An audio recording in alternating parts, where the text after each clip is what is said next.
Dharmendra Maan ji, please welcome Dharmendra ji, please welcome. Sir thank you so much, thank you Swaroop sir, कैसे हैं? Welcome welcome, बहुत बढ़िया। आवाज आवाज क्लियर आ रही है सर? क्लियर क्लियर, बहुत अच्छा। बस एक सेकंड में थोड़ा सा सेटिंग वगैरह जरा अच्छी सी कर लूं, है ना, थोड़ा रोशनी कम हो जाती है इस टाइम। यस, अभी विजिबल है सब? बहुत अच्छा विजिबल है मैं सभी को पूरा। सैल्यूट करता हूँ, सभी का तहे दिल से स्वागत करता हूँ, और स्पेशली मैं स्वरूप सर को थैंक्स देना चाहूंगा कि आपने मुझे मौका दिया, प्लेटफॉर्म दिया आपके नेटवर्क से मिलने का। और मैं तहे दिल से सभी का आभार व्यक्त करता हूँ कि आज इतने खराब मौसम में भी, जब एक साइक्लोन गुजर रहा है, हम लोग टीवी में देख रहे थे अभी कि उड़ीसा उससे काफी प्रभावित है, उसके बावजूद भी आप लोग बैठे हुए हैं। सर मैं तहे दिल से आपको थैंक यू बोलता हूँ, सभी साथियों को। और यस, मैं पूरी कोशिश करूंगा कि आज आपको अपना 100% मैं दूं, लेकिन इसके लिए मुझे आपकी भी जरूरत पड़ेगी। 100% मैं अपनी साइड से तो दूंगा, लेकिन आपकी साइड से मुझे आपका 100% चाहिए। वो यस, 100% ये रहेगा, बाकी सभी साथी ध्यान से सुन लें, कि आप मोबाइल को ऑन करके लेटेंगे नहीं, खाना नहीं बनाएंगे। देखिए, ये जिंदगी बदलने की चीजें होती हैं। ये आपको वो सेमिनार मिल रहा है जो हम लोग जा करके ऑडिटोरियम में सुनते थे टिकट लेकर के।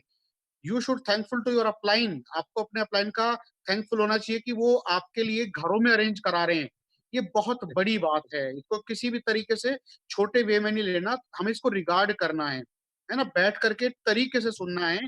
जैसे अभी सरोज सर ने कहा कि पूरे सेशन में वो बैठे रहेंगे, मैं भी बैठा रहूंगा, और मैं चाहता हूं कि आप लोग भी बैठ करके सुने। देखिए दोस्त, ये जिंदगी बदलने की बात है, लाखों रुपए महीना कमाने की बात है, ये लेट के कभी नहीं होता। आप 15 साल स्कूल गए, 20 साल स्कूल गए,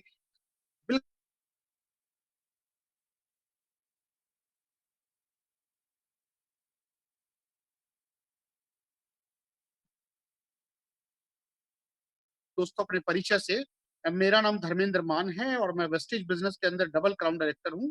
मैं दिल्ली में रहता हूँ, लेकिन दिल्ली मेरी जन्म भूमि नहीं है, दिल्ली मेरी कर्म भूमि है। मेरा जन्म उत्तर प्रदेश के अंदर डिस्ट्रिक्ट मेरठ में एक बहुत छोटी सी फार्मर फैमिली में हुआ।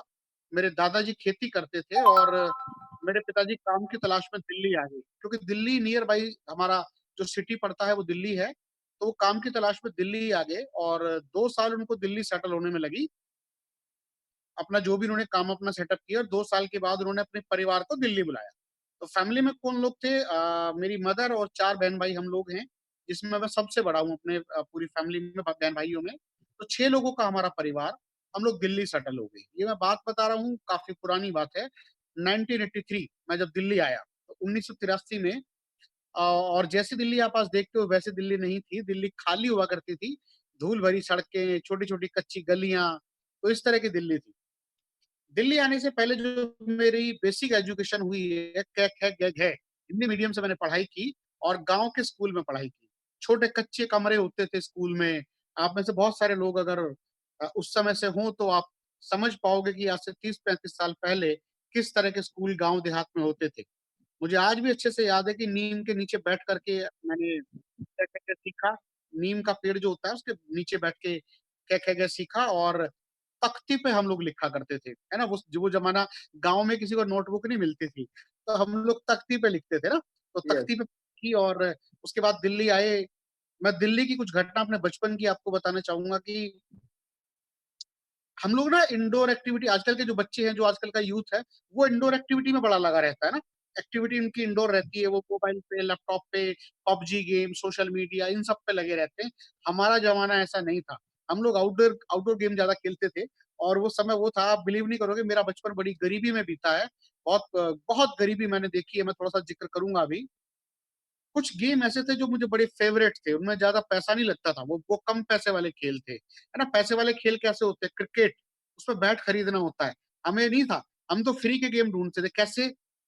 साइकिल का टायर चलाना, पंचर टायर होता है ना साइकिल का, साइकिल का टायर को ढूंढना, उसको बड़ा मजे से हम लोग बहुत एंजॉय करते थे। आप बिलीव नहीं करोगे साथियों, मुझे आज भी अच्छे से याद है कि उस समय मेरे पास चप्पल तक नहीं हुआ करती थी, तो चप्पल भी नसीब नहीं थी, ये सिचुएशन थी। और कुछ गेम्स थे उस टाइम, जैसे कंचे खेलना, बड़ा मतलब बहुत एक्सपर्ट, बड़ा अच्छे से हम लोग एंजॉय करते थे। लट्टू चलाना, पतंग उड़ाना, पतंग लूटना, है ना। और एक छोटा सा गेम बताता हूँ, माचिस का जो कवर होता है उसके ताश हम लोग बनाते थे, जो प्लेइंग कार्ड जिसको बोलते हैं, तो हम लोग माचिस के ताश बना करके उससे, ये बचपन की मैं बातें बता रहा हूँ। बड़ा अभाव बहुत था, है ना? बहुत दिक्कतें थी लेकिन एन्जॉय करते थे। तो मुझे आज भी अच्छे से याद है कि जब मैं दिल्ली में पहली बार मैंने अपने जीवन में कार देखी, कार मैंने उससे पहले कभी लाइफ में कार नहीं देखी थी। तो जब मैंने कार देखी तो मैंने अपनी मदर से पूछा कि माँ ये क्या है? तो मेरी माँ ने मुझे बताया कि बेटा ये कार है, इसको कार बोलते हैं। तो मैंने पूछा कि इसमें कौन लोग बैठते हैं? तो मेरी माँ ने मुझे बताया कि बेटा इसमें बड़े लोग बैठते हैं। ये ध्यान से सुनने वाली बात है कि इसमें बड़े लोग बैठते हैं और मैं तब छोटा था। तो बचपन से मैंने एक सपना बनाया कि बड़ा होकर के मैं कार में बैठूँ। और आप ध्यान रखना बच्चे हमेशा सबसे उनको जो समझ आता है ना उनको आसान रास्ता समझ आता है, ईज़ी वे। माँ ने कहा था बड़े लोग, माने जो पैसे से बड़े होते हैं और मुझे समझ आया कि जो बड़े होते हैं। तो बचपन था मेरा छोटा था, मैं बड़ा तो हो ही जाऊँगा। तो मैंने बचपन में एक सपना देखा था कि मैं बड़ा होकर के कार में बैठूँगा। खरीदना कभी भी मेरा सपना नहीं था, केवल बैठना मेरा सपना था। और आपने देखा होगा कि जो जो पुराने बच्चे थे, वो कार में बैठना भी उनका ड्रीम हुआ करता था, गाँव के बच्चों का। मुझे आज भी अच्छे से याद है कि उन्हीं दिनों हमारे घर के ऊपर से हवाई जहाज गया, है ना? एरोप्लेन। आज तो बहुत फ्लाइट्स है दिल्ली में, दिल्ली आस-पास, लेकिन उसमें बहुत कम होती थी। तो मैंने माँ से पूछा था कि माँ ये क्या है? तो मेरी माँ ने मुझे बताया था कि बेटा ये चील गाड़ी है, इसको चील गाड़ी बोलते हैं। 30 साल पहले गाँव के लोग हवाई जहाज को चील गाड़ी बोलते थे, चील जैसे उड़ने वाली गाड़ी, तो चील गाड़ी। मैंने पूछा इसमें कौन लोग बैठते हैं? तो मेरी मदर ने मुझे बताया कि बेटा इसमें बड़े लोग बैठते हैं और मैं अभी भी छोटा था। तो बचपन में मैंने एक सपना और लिया कि बड़ा होकर के मैं चील गाड़ी में ज़रूर बैठूँगा। तो मेरे 2 सपने थे बचपन से, चील गाड़ी में बैठना और कार में बैठना। इन सपनों के साथ मेरी एजुकेशन शुरू हुई और मैंने एबीसीडी यानी इंग्लिश मीडियम से, इंग्लिश मीडियम तो नहीं कहेंगे लेकिन हाँ, इंग्लिश भी कोर्स में शामिल था। मैंने एबीसीडी सीखना शुरू किया। सब कुछ मेरे जीवन में अच्छा-अच्छा चल रहा था। पैसे की किल्लत थी, लेकिन बच्चे एन्जॉय करते हैं उसमें भी। आजकल के बच्चे थोड़ा समझते हैं पैसे को, पुराने बच्चे नहीं समझते थे, वो एन्जॉय करते थे। मुझे एक चीज़ समझ आने लगी थी कि अगर मैं अच्छा पढ़ लिख जाऊँगा तो बढ़िया जॉब मिलेगी और मैं अपने परिवार के लिए कुछ कर पाऊँगा। 1988 सन 88 के अंदर मेरी फैमिली में हादसा होता है और मेरे पिताजी का देहांत हो गया। मैं बहुत छोटा था, 12 साल का था कुल, तो मेरे पिताजी दुनिया छोड़ के चले गए और जैसे कि मैंने बताया था हम लोग 6 लोग थे अपनी फैमिली में, मदर और 4 बहन-भाई हम, मैं सबसे बड़ा। मेरी मदर पढ़ी-लिखी नहीं थी, उनको पढ़ना नहीं आता। जब पढ़ना नहीं आता तो वो कोई जॉब नहीं कर सकती थी। और सिचुएशन ये हो गई कि आप फ़ील करो यार कि जिस फ़ैमिली में 6 लोगों का परिवार हो और 1 आदमी कमाने वाला हो और वो अब दुनिया में ना रहे, तो उस परिवार की हालत क्या होगी? वो इतना टफ टाइम था हमारे लिए, हमारे परिवार के लिए कि अगर एक टाइम खाना मिल गया ना, तो अगले टाइम मिलेगा नहीं मिलेगा हमें भरोसा नहीं था। और ऐसे सिचुएशन में सबसे पहले जो आपके रिलेटिव होते हैं, जो आपके रिश्तेदार होते हैं, वो सबसे पहले साइड हो जाते हैं।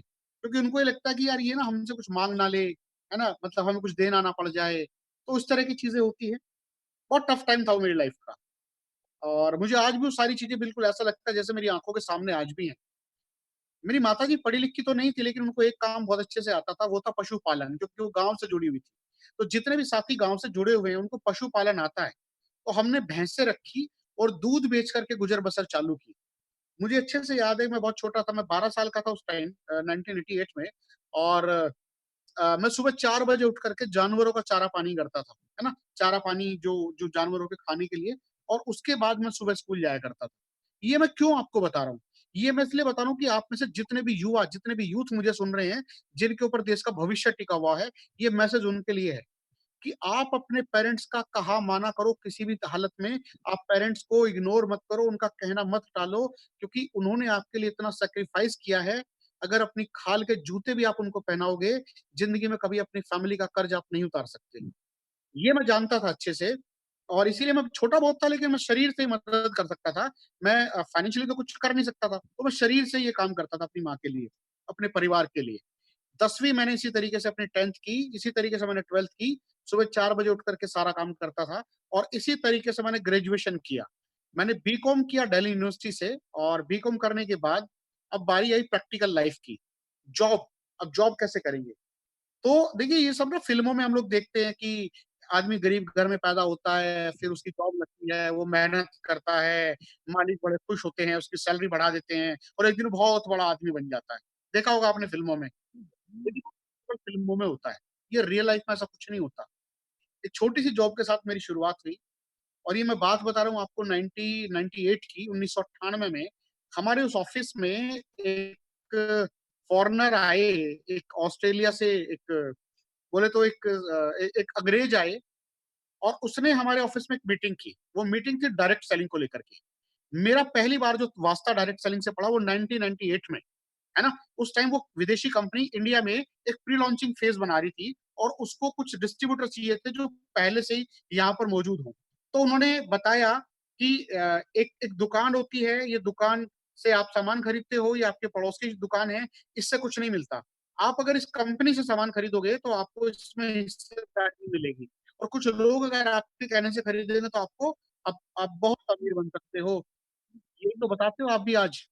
हम जब आज लोगों की प्रोस्पेक्टिंग करते हैं, तो हम लोगों को यही तो बताते हैं और लोगों को आज भी समझ नहीं आता, है ना? आज जब ये इंडस्ट्री बहुत बड़े रूप में है, आज जब इस इंडस्ट्री से हज़ारों लोग अपनी मनपसंद कारें खरीद चुके हैं, आज जब इस इंडस्ट्री से सरोज जी के पास रेंज रोवर और बीएमडब्ल्यू जैसी गाड़ियाँ हैं, आज जब बहुत सारे लोग फॉरेन टूर कर चुके हैं, तब भी लोगों को ये बात समझ नहीं आती। ये सीज़न का फ़र्क है। मुझे ये बात तब समझ आ गई थी 1998 में, जब इस इंडस्ट्री का बड़ा रूप नहीं था, जब लोग इससे कारें नहीं खरीद चुके थे, जब लोग विदेश यात्रा नहीं गए थे, मुझे तब समझ आ गई थी। लेकिन दिक्कत ये थी कि मेरे बॉस लोगों को समझ नहीं आया और जब उनको समझ नहीं आया, तो उन्होंने उस विदेशी को, ऑस्ट्रेलियन को वापस भेज दिया। हम अपने देश में रह गए, वो ऑस्ट्रेलिया चला गया। 1 साल और गुज़र गई, 99 आया। 99 में मेरे एक फ्रेंड से मेरी मुलाकात हुई, उसने मुझसे पूछा कि यार एक ऐसे-ऐसे कंपनी है और वो घर का सामान बनाती है, ये सामान आप लाला की दुकान से लाते हो, शॉपकीपर से लाते हो, वहाँ से कुछ नहीं मिलता, अगर आप यहाँ से खरीदोगे तो आपको बेनिफिट मिलेगा। यही बात मैंने 1 साल पहले सुनी थी, तो मेरे माइंड में क्लिक हुई। पुरानी कुछ चीज़ें आगे बढ़ कर के बताई। क्या बताई?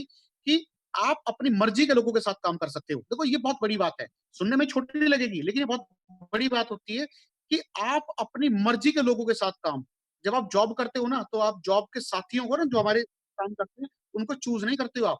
वो बाय डिफ़ॉल्ट होते हैं, आपका बॉस चूज़ करता है। लेकिन मुझे ये बताया कि एक ऐसा काम जिसमें किनके साथ काम करना है, ये आप चूज़ करोगे, किस टाइम करना है, ये आप चूज़ करोगे। यंग एज में आप रिटायर हो सकते हो, अपनी मनपसंद कार में आप चल सकते हो, आप विदेश यात्राएँ कर सकते हो। ये सपने मुझे दिखाए 99 में और मैंने इसको अडॉप्ट कर लिया इंडस्ट्री को ना, मैं इस इंडस्ट्री में आ गया। अब थोड़ा-सा चलते हैं, जिन लोगों को ये बिज़नेस आज कठिन लग रहा है, आप में से बहुत सारे साथी यहाँ पे नए होंगे, जिनको ये बिज़नेस बड़ा कठिन लगता होगा, वो ये सरोज सर से कहते होंगे, "सर हम किसी को बोलते हैं, कोई भरोसा नहीं करता।" मैं बताता हूँ कि हमने किस तरीके से इस इंडस्ट्री को खड़ा किया। किया। रिज़ल्ट आपके सामने है। आज आप अपलाइन का 10 लाख रुपए के चेक दिखा सकते हो, 15 लाख के चेक दिखा सकते हो, लाखों रुपए के बिन तबादले का पास दिखा सकते हो। 99 में हमारे पास दिखाने के लिए कुछ नहीं था। लोग इस इंडस्ट्री के बारे में कुछ नहीं जानते थे। हम किसी के भी घर में जाएँ, पूरा स्ट्रक्चर बना के दिखाते थे, ये होलसेलर होता है, मीडिएटर होता है, विज्ञापन करते हैं, रिटेलर वगैरह-वगैरह, सारी चीज़ें करते थे। समझ ही नहीं आता था किसी को। आज तो आप किसी के भी घर में जाओ, 2 गोले बनाओ, ऐसे करके 2 गोले बनाओ, उसको तुरंत समझ आ जाता है आप किसी कंपनी की बात कर रहे हो। वो टाइम बिल्कुल अलग था। रिज़ल्ट नहीं थे, किसी का चेक नहीं था दिखाने के लिए, किसी की कार नहीं थी दिखाने के लिए, किसी की विदेश यात्रा के फ़ोटो नहीं थे दिखाने के लिए। मेरे अपलाइन कहते थे कार आएगी, मेरे अपलाइन खुद स्कूटर पे चलते थे। तो मैंने उनके भरोसे पे भरोसा किया। उनके भरोसे पे भरोसा किया और लोगों को रेगुलर बताना शुरू किया। यहाँ मैं एक चीज़ और बोलना चाहूँगा कि जब आप इस इंडस्ट्री में आओ, एक कारण ढूँढना आने का। आपके पास एक रीज़न होना चाहिए ढूँढने इस इंडस्ट्री में आने का। मेरे पास एक रीज़न था। 1 लाख रुपए पर मंथ 99 में मैंने सोचा। 1 लाख रुपए से मैं अपनी फैमिली को सारी वो खुशियाँ दे सकता था, जो वो डिज़र्व करते थे। तो लाख रुपए का सपना लेकर के मैं इस इंडस्ट्री में आ गया जी। मैंने लोगों को बताना शुरू किया प्लान के बारे में। यार दोस्तों ने मुझे रिजेक्ट किया। क्यों किया वो भी आज बताता हूँ। क्योंकि उस टाइम तक 2 ही तरीके थे सर्वाइव करने के, 2 ही तरीके थे ज़िंदगी चलाने के, या तो नौकरी करो या व्यापार करो। बचपन से लोग स्कूल में, कॉलेज में, अपने आस-पास से एक ही चीज़ सीखते थे नौकरी, नौकरी, नौकरी। मैं उनको एक नई चीज़ सिखा रहा था कि दुकान बदलने से भी पैसा आता है। तो भरोसा नहीं था उन लोगों को और मेरे साथियों ने मुझसे मिलना छोड़ दिया, रिलेटिव्स ने आना छोड़ दिया, है ना? तो ये खास तौर से वो लोग सुने जिनको ये लगता है कि उनके यार दोस्त उनके कहने से जॉइन नहीं करते, रिश्तेदार जॉइन नहीं करते, भैया किसी के भी नहीं करते, मेरे ने भी नहीं किया, है ना? मुझे भी लोगों ने कहा, "छोड़ दे, बेकार का चक्कर है, इस तरह की कंपनियाँ भाग जाया करती हैं।" तो मैं हमेशा जब भी देखो, अगर आपको इस बिज़नेस में ग्रोथ करनी है, तो एक चीज़ का ध्यान रखना, एक मेंटर चूज़ कर लेना, एक अपलाइन चूज़ कर लेना। अपलाइन क्यों? क्योंकि वो अच्छा अपलाइन की क्या परिभाषा है वो भी सुन लो। अपलाइन मैं उसकी बात नहीं कर रहा हूँ जो आपका स्पॉन्सर होता है। अपलाइन मैं उसकी बात कर रहा हूँ जिसके अंदर 4 क्वालिटीज़ होती हैं। आपका अपलाइन एक्टिव हो, इस बिज़नेस में एक्टिव हो, वो इफेक्टिव हो, उसका इफेक्ट भी पड़ता हो, वो ग्रोइंग हो, ग्रो भी करता हो और विलिंग हो, उसके अंदर आगे बढ़ने की चाह रखता हो और आपकी ग्रोथ की भी चाह रखता हो। ऐसा अपलाइन ढूँढ लेना और इस बिज़नेस में एक अच्छी चीज़ ये है कि आपके पास अपलाइन मिल जाते हैं और आपके अपलाइन भी वो होते हैं जो आपसे पहले यहाँ कामयाबी पा चुके हैं, वो आपको दिखाते हैं। तो इसी तरीके से मैंने अपने अपलाइन का ऐसे पकड़ लिया अपलाइन को। तो मैं अपने अपलाइन से कहता था सर लोग मना कर रहे हैं, सर लोग मुझे कह रहे छोड़ दे। तो यहाँ मुझे अपलाइन ने एक चीज़ बताई जो आज मैं आपसे शेयर करता हूँ। मेरे अपलाइन ने कहा बेटा, जो तेरे कहने से कर नहीं रहा, तू उसके कहने से छोड़ रहा है। तो ये कहाँ की समझदारी है? ये बात मुझे बड़ी अच्छी लगी। वो आदमी जो इस इंडस्ट्री के बारे में ज़ीरो नॉलेज रखता है, वो मुझे कह रहा है छोड़ दे। और मेरे कहने से वो कर नहीं रहा। तो मुझे ये चीज़ बिल्कुल समझ में आ गई कि बेटे अगर तूने छोड़ दिया ना, तो वो लाख रुपए वो नहीं देगा, वो तुझे अपने आप करने हैं। तो यहाँ से सरोज सर मैंने नए लोगों के साथ काम करना शुरू किया, अनजान लोगों के साथ काम करना शुरू किया और ये ध्यान रखना, आपको आपकी मर्ज़ी के लोग हमेशा मिलेंगे क्योंकि सेम वाइब्रेशंस जहाँ मैच करती हैं, वो एक-दूसरे की तरफ अट्रैक्ट होते हैं। तो ये वाइब्रेशंस का गेम है। वो लोग जो तरक्की करना चाहते थे, बेशक मैं उनको जानता था या नहीं जानता था, वो मेरी लाइफ़ में आते चले गए। मिलने शुरू हो गए और मैंने धीरे-धीरे करके बिज़नेस करना शुरू किया। मेरा पहला चेक इस इंडस्ट्री से मात्र ₹104 का था, 104 बहुत खुश हुआ, मतलब feeling top of the world. यार मैं तो ₹104 का चेक आया है। ये मैं उन लोगों के लिए बोल रहा हूँ जो छोटा चेक आने पे जिनके मुँह उतर जाते हैं, जिनके चेहरे पे सलवट आ जाती है। मुझे एक चीज़ समझ आई कि यार मेरे बाप-दादा भी भाई साबुन से तो नहाते थे, वो कपड़े भी धोते थे, किसी को 4 आने नहीं आए, मुझे 104 आए, तो मैंने बहुत बड़ा काम किया है। और इसी उत्साह के साथ मैंने देखिए हमेशा एनर्जेटिक रहिए, एनर्जेटिक। कभी भी ये मत सोचो यार तू कर ले, नहीं, मैं हमेशा एक चीज़ सोचता था कि मैं लोगों को एक मौका दे रहा हूँ पैसा कमाने का, जिसका मन करेगा वो आएगा, जिसका मन नहीं करेगा वो नहीं आएगा। और डे 1 से मैं एक चीज़ जानता हूँ, ये इंडस्ट्री वीर लोगों के लिए है, वीर, है ना? Brave person. ये कभी भी कायर लोगों के लिए नहीं है इंडस्ट्री। वीर आदमी इस इंडस्ट्री में आएगा, ध्यान रखना। और वो आएगा जो बहुत ब्लेस्ड होगा, जो जिस पे ईश्वर का आशीर्वाद होगा। भाई साहब जिस पे शनि की छाया होगी ना, उसको ये कभी समझ नहीं आएगा, चाहे आप देख लेना। आपको अगर ये पता करना है ना किस आदमी पे शनि की छाया है, आप लोगों को समझाओ, जिसकी समझ में आ जाए वो ब्लेस्ड है, नहीं समझ में आए शनि की छाया।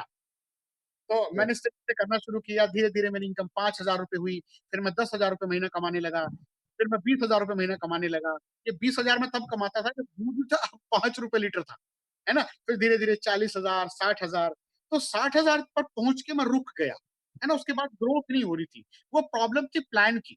वो प्लान कुछ इस तरीके से था कि आप वो था 2 वाला, 2 टाँगों वाला, है ना?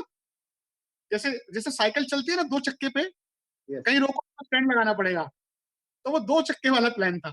ख़ैर मैं किसी के बारे में कुछ नहीं कह रहा हूँ, इशारा मेरा गलत साइड नहीं है।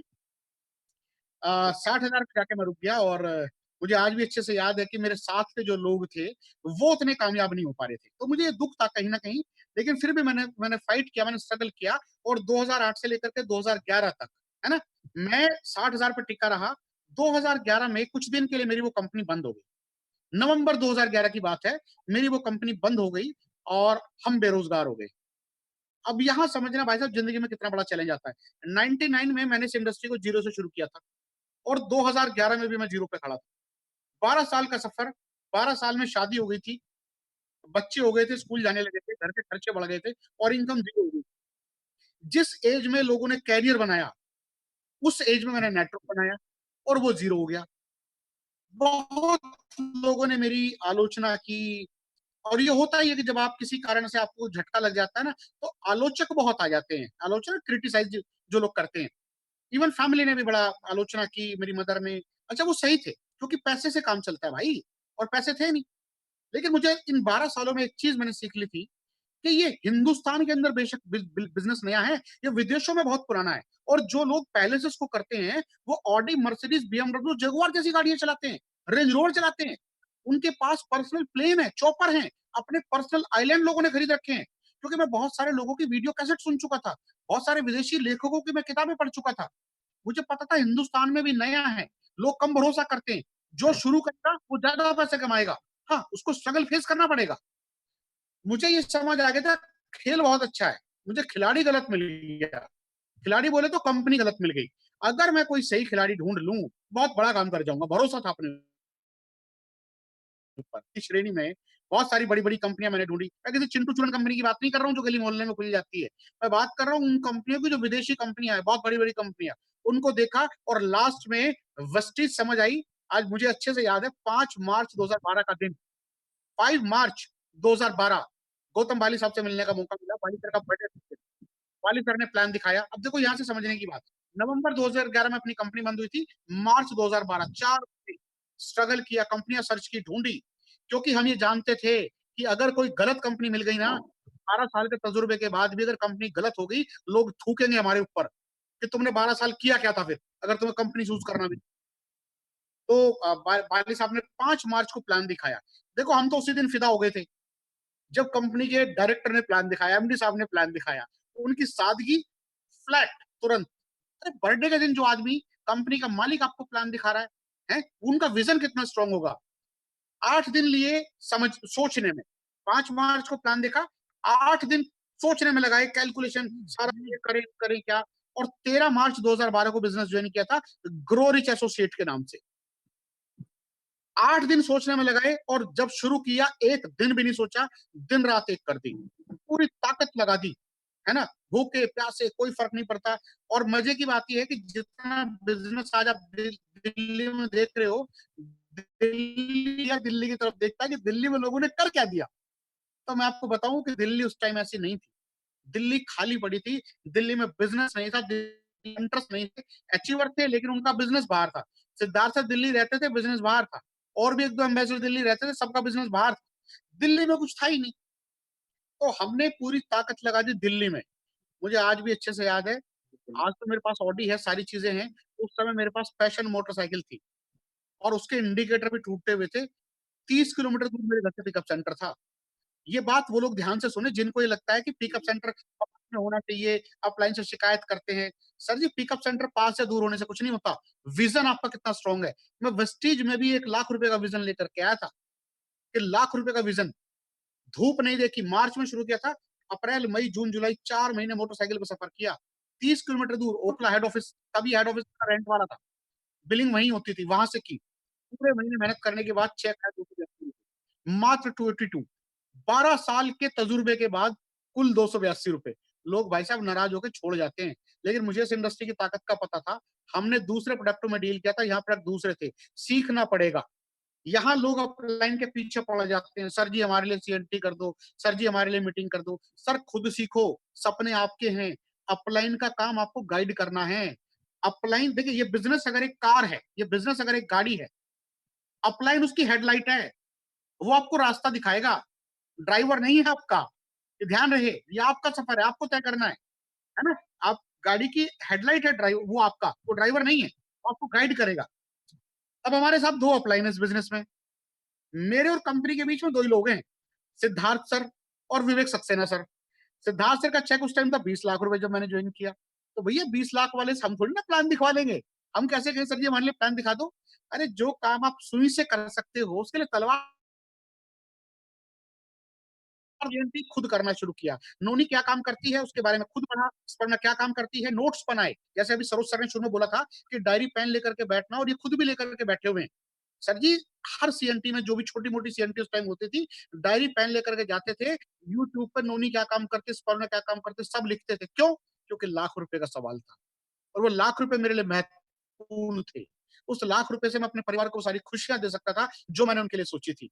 और देखिए ये उस समय की बात है जब जब लोगों ने बड़ा विरोध किया। आगे दूसरी इनिंग शुरू की थी ना डायरेक्ट सेलिंग में, तो दूसरी इनिंग थी, बहुत विरोध लोगों ने किया। मैंने देखिए, जब भी आपका लोग विरोध करें, जब भी आपको पैसे कमा रहे हो, जब भी आपकी हिम्मत टूटी हो, एक ही चीज आपका साथ देगी, मैक्सिमम प्लान। और खुद को हमेशा पॉजिटिव एनर्जी के सोर्स से जोड़ के रखो। Positive energy, positive energy. कितना भी बड़ा मोबाइल हो सर जी, बैटरी सबकी डाउन होती है। चार्जिंग पे लगाते रहो, सेमिनार में जाते रहो, चार्जिंग में लगाओ, सेमिनार में जाओ। अगले महीने में सिल्वर था, चेक मेरा 27,000 रुपए का। मुझे 7 महीने लगे 1,20,000 तक पहुंचने में। मेरे 7वें महीने का जो चेक था वो 1,20,000 रुपए का था।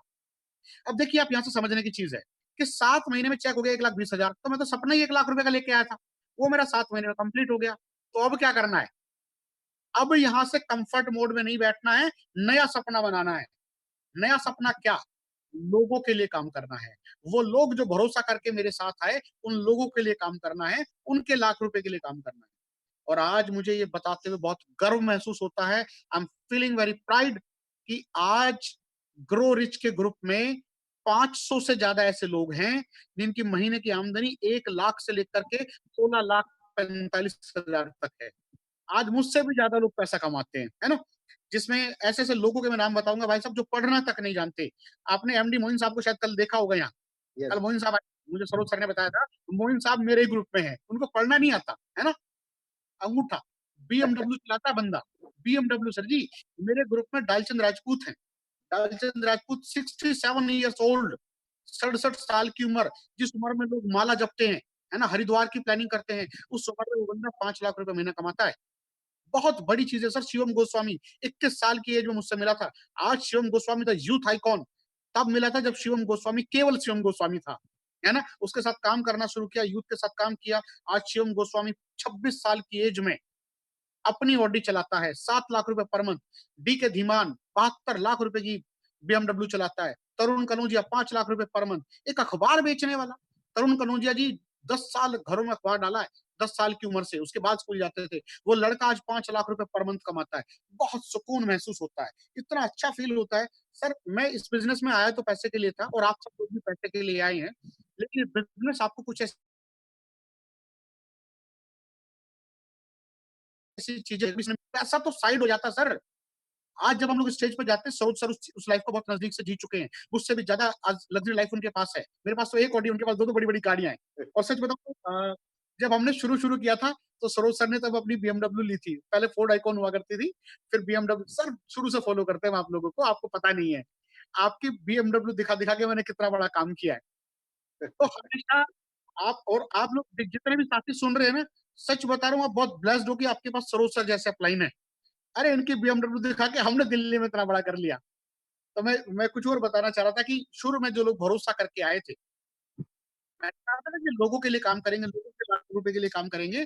तो शुरू में पिछली कंपनी से हम लोग आए थे, लोगों को लगता है कि हज़ारों लोगों का नेटवर्क लेके आए होंगे। सर, नहीं आते हज़ारों लोग, कुल 40 लोग आए थे गिनती के। 40 लोगों ने भरोसा किया था। और आज बड़े गर्व से बोलता हूँ, वो 40 के 40 अपनी कारों से घूमते हैं। और उसमें से 30 लोग ऑडी, बीएमडब्ल्यू, मर्सिडीज और जगुआर से चलते हैं। 30 लोगों के पास आज ग्रुप में sir Audi, Mercedes, BMW, Jaguar है। बहुत गर्व महसूस होता है जब सुबह के टाइम लोगों के ग्रैटिट्यूड के मैसेज आते हैं ना मेरे पास, "sir, thank you so much, आपकी वजह से मुझे ये बिज़नेस मिला। Sir, thank you so much, love you sir, आप ना होते तो हम ना होते।" उस समय ईश्वर को धन्यवाद देता हूँ कि गॉड थैंक यू, आपने हमें इस लायक बनाया कि हम लोगों के ज़िंदगी में बदलाव का कारण बन सकें। सर, करने वाला ईश्वर है और उन लोगों की मेहनत है। हम लोग मीडियम है, माध्यम बने, लेकिन माध्यम बनना भी बहुत बड़ी बात है सर। लोग तो माध्यम बनते हैं लोगों की ज़िंदगियाँ खराब करने का, लोगों को गलत चीज़ें सिखाते हैं, लोगों को वाइन पीना सिखा देते हैं, लोगों को गलत-सलत चीज़ें सिखाते हैं। हम लोगों को ज़िंदगी बदलना सिखा रहे हैं। बहुत बड़ा काम यस। करते हैं। आए पैसे के लिए थे, लेकिन आज सर बहुत सारी और चीज़ें, जब स्टेज पे होते हैं ना सर, सेमिनार खत्म करने के बाद 1 घंटा लगता है वहाँ से निकलने में, लोग घेर लेते हैं, "सर, एक फ़ोटो आपके साथ, सर एक फ़ोटो, सर आपके जैसा बनना है।" तब अंदर से, दिल से आवाज़ आती है, यार क्या कर लिया हमने? यार ये बिज़नेस क्या है? लोग हमारे जैसा बनना चाहते हैं। अरे सर जी, लोगों के बच्चे भी लोगों जैसा बनना नहीं चाहते। आप कभी देखना, अब एक पिता अगर अपने बच्चे से पूछे कि बेटा किसके जैसा बनना है? तो वो कह देगा मैं विराट कोहली बनना चाहता हूँ, अपने बाप जैसा बनना नहीं चाहता। Thank you right. करता हूँ मैनेजमेंट को जिन्होंने हमें इतना शानदार बिज़नेस दिया कि लोग हमें बोलते हैं सर आपके जैसा बनना है। सर, फूल मालाओं से लाद देते हैं लोग, अपने से बड़ी उम्र के लोग पैरों को हाथ लगा देते हैं, तब समझ में आता है यार थैंक यू, ये बिज़नेस क्या कर लिया हमने, आप एक सेलिब्रिटी बन जाते हो। कुछ नुकसान भी हैं।